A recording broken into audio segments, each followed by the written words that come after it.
செங்கல்பட்டு மாவட்டத்தில் பள்ளிக் கல்வித்துறை சார்பில் நான் முதல்வன் திட்டம் அருண்ராஜ் தலைமையில் நடைபெற்றது. நிகழ்ச்சியில் மாணவர்கள் தன்னம்பிக்கையுடன் எவ்வாறு படிப்பது என்பது குறித்தும் உயர்கல்விக்கான வாய்ப்புகள் எப்படி என்பது குறித்தும் விளக்கம் அளிக்கப்பட்டது.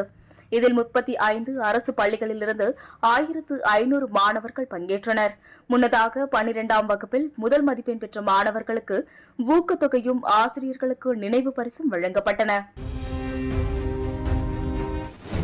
தஞ்சையில் உறுதி செய்யப்பட்ட பயணச்சீட்டை ரத்து செய்து விட்டதாகவும் ரயில் பெட்டியில் தண்ணீர் வரவில்லை என கூறி தென்னிந்திய நதிகள் பாதுகாப்பு விவசாயிகள் சங்கத்தின் தலைவர் ஐயா கண்ணு தலைமையில் ரயில் மறியல் ஆர்ப்பாட்டம் நடைபெற்றது. சம்பவ இடத்திற்கு வந்த காவல்துறையினர் ஆர்ப்பாட்டத்தில் ஈடுபட்டவர்களிடம் பேச்சுவார்த்தை நடத்தி நடவடிக்கை எடுக்கப்படும் என உறுதியளித்ததன் பேரில் அவர்கள் கலைந்து சென்றனர்.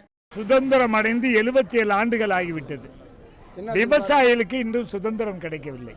லாபகரமான விலை தர என்றார் மோடி, அதையும் கொடுக்கல எங்களுக்கு. அதனால் நாங்கள் போய் அவரை எதிர்த்து வாரணாசியில் போட்டி போடுறதுக்காக ட்ரெயினில் டிக்கெட் வாங்கினோம்.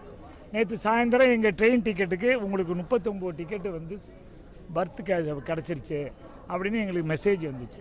சரி, இப்போ காலையில் ட்ரெயின் ஏறி வரோம், உங்களெல்லாம் மறுபடியும் கேன்சல் பண்ணி வெயிட்டிங் லிஸ்ட்டு போயிடுச்சுங்கிறாங்க. விவசாயிகள் இந்த நாட்டினுடைய அடிமைகளா? ஏன் எங்களுக்கு மட்டும் முதல் நாள் வந்து ரிசர்வேஷன், 2வது நாள் வந்து வெயிட்டிங் லிஸ்ட்? நாங்கள் எப்படி போய் இதிலேருந்து 36 மணி நேரம் போய் எனக்கு வாரணாசிக்கு மோடி எதிர்த்து நாங்கள் போட்டி போடுறோம். அதனால் ரயில்வே துறை எங்களை வஞ்சிக்கிறது. இது ஜனநாயக நாடே அல்ல. யார் வந்து ஆளுங்கட்சி இருப்போ அவங்களை சப்போர்ட் பண்ணுறவங்களுக்கு தான் உதவி பண்ணுறாங்களா ஒழிஞ்சி விவசாயிகளும் பொதுமக்களும் உதவி பண்ண மாட்டேங்கிறாங்க. எங்களை வந்து சும்மா நான் அன்ரிசர்வ் கோச்சில் பயணம் பண்ண சொல்கிறேன். தமிழ்நாடு அரசு நியாய விலைக்கடை பணியாளர் சங்கம் சார்பில் பல்வேறு கோரிக்கைகளை வலியுறுத்தி விழுப்புரம் தமிழ்நாடு நுகர்பொருள் வாணிப கழக மண்டல அலுவலகம் முன்பு கண்டன ஆர்ப்பாட்டத்தில் ஈடுபட்டனர். அத்தியாவசிய பொருட்கள் அனைத்தும் தரமானதாக இருக்க வேண்டும், சரியான எடையில் அத்தியாவசிய பொருட்களை இறக்காமல் அபராதம் விதிக்கும் சுற்றறிக்கையை திரும்ப பெற வேண்டும் என்பன கோரிக்கைகள் வலியுறுத்தி கண்டன ஆர்ப்பாட்டம் நடைபெற்றது.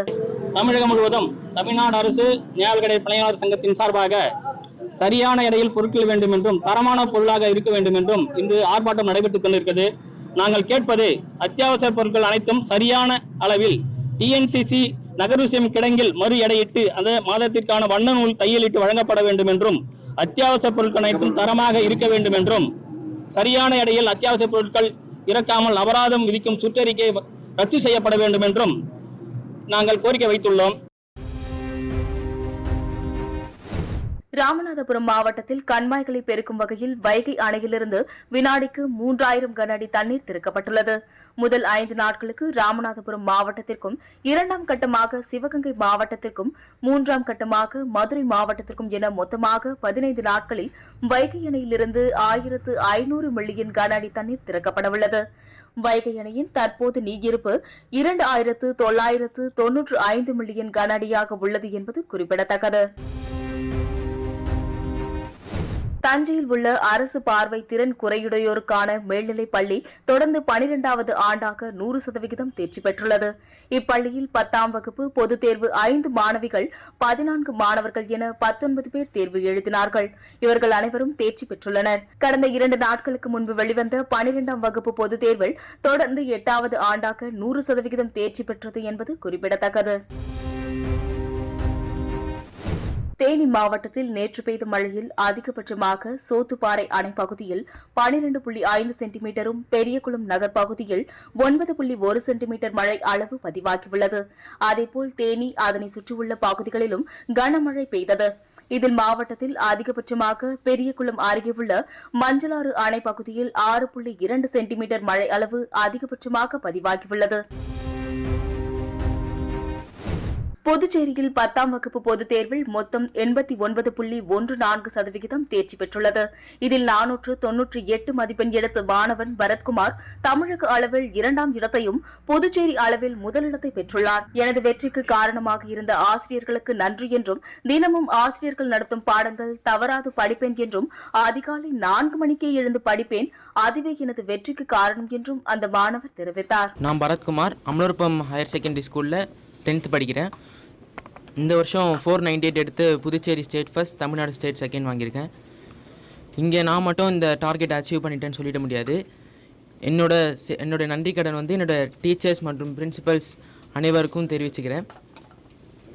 இந்த டார்கெட் வந்து அச்சீவ் பண்ணுறதுக்கு நான் ரொம்ப ஸ்ட்ரெஸ்லாம் எடுத்துக்கல.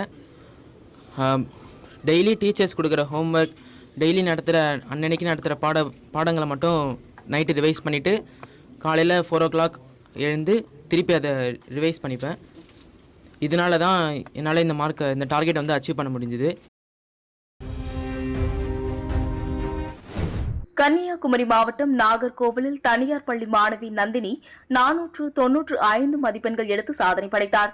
நான் நன்றாக படித்தேன். நான் கணிதவியல் குரூப்பில் சேர்ந்து டாக்டர் ஆவதே தனது லட்சியம் என கூறினார். நான் எந்த அளவிற்கு மார்க் எடுக்க எனது பெற்றோர்கள் மற்றும் ஆசிரியர்கள் மிகவும் உதவினார்கள் என்றும் மாணவி தெரிவித்தார். என்னோட பேர் டிஷ்னி. நான் வந்து little flower girls higher secondary ஸ்கூலில் 10th படிக்கிறேன். 10th 497 மார்க் எடுத்திருக்கேன்.